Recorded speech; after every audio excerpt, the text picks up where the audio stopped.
Let's get more now on the UK government's decision to block changes to gender recognition laws in Scotland, which Nicola Sturgeon has called a full frontal attack on the Scottish Parliament. The Scottish law would have simplified the process of obtaining a gender recognition certificate for transgender people. Well, I'm joined now by Heather Herbert, who is a campaigner for trans rights. Very good evening to you, but I guess you're deeply disappointed by this. I'm disappointed, Anna, yes, but I'm not surprised. And to be honest, I think when this goes to court, we'll win, and the ruling will be overturned. Well, the Scottish Secretary, Alistair Jack, was trying to make the point that today's decision has nothing to do with the basics of the Scottish legislation. He said, "My decision today is about the legislation's consequences for the operation of GB-wide equalities protections." So do you understand that that was the problem, that it overstepped legislation south of the border? I don't think it did. I think the Scottish Government was very careful in its wording and its composition of the bill to overstep things. It doesn't affect the Equalities Act in the slightest. Why not?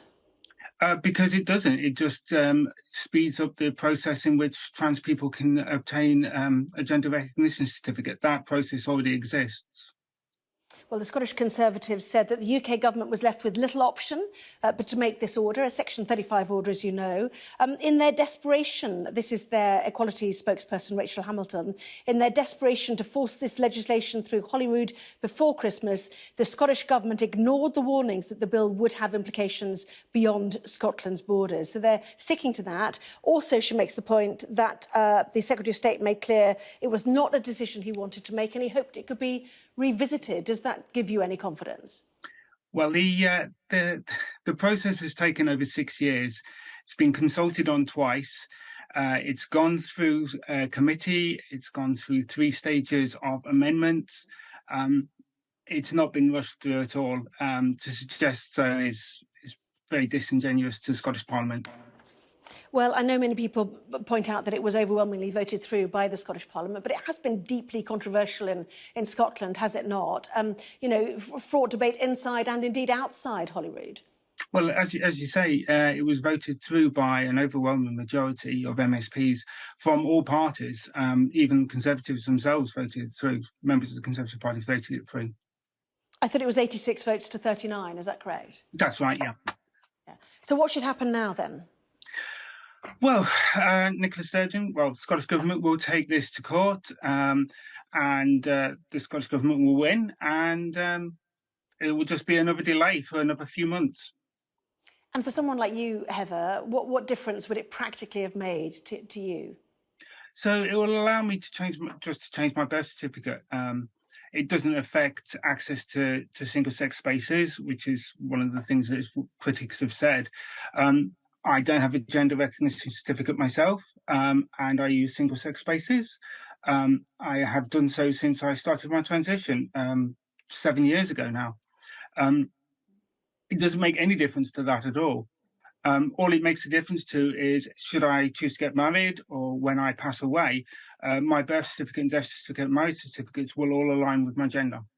So how did it change the time frame? It went from what to what? How much faster is it now to do that? So previously you would need 2 years worth of details. You would need, which includes all your bank statements for 2 years, any letters. If you'd had any medical intervention, although medical intervention wasn't necessary, if you'd had any medical intervention, you'd need the details of that, which is an additional cost to get that details from the GP. You would need letters and all manner of admin. And then all this does is would bring things back into international best practice. I think there are like 15 countries now where you can just sign your name and say that you're the gender that you are. You can just self-ID. And it would just bring Scotland into line with that.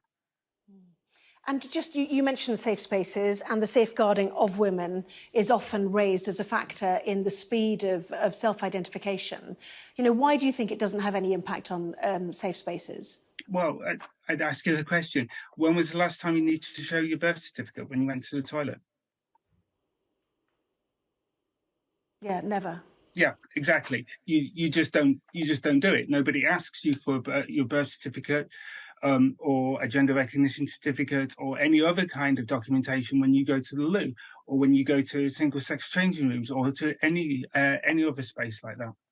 So you're saying you could use single-sex toilets anyway, and this just changes a formal piece of paper. That's what you're saying. That's correct. Yes. OK, well, we'll see what happens next, but and see how far the UK government takes it, and indeed the Scottish. Actually, just one final quick question. Do you fear this is becoming part of a political football and this rolls into the sort of devolution independence argument? The only people who are making this a football are the Scottish, or the Conservative Party. It's part of the Bruce House Agreement. So the SNP and the Green Party in Scotland have said all along that we're going to introduce this. As I said, it's been on the books, been argued for the last 6 years. It's been campaigned for by all parties. It was part of the Conservative manifesto a few terms ago.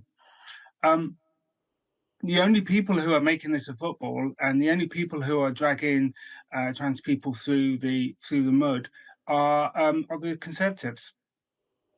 Well, Heather Herbert, very good to have your thoughts there, joining us live from Aberdeenshire. Thank you very much indeed. Thank you. Thank you.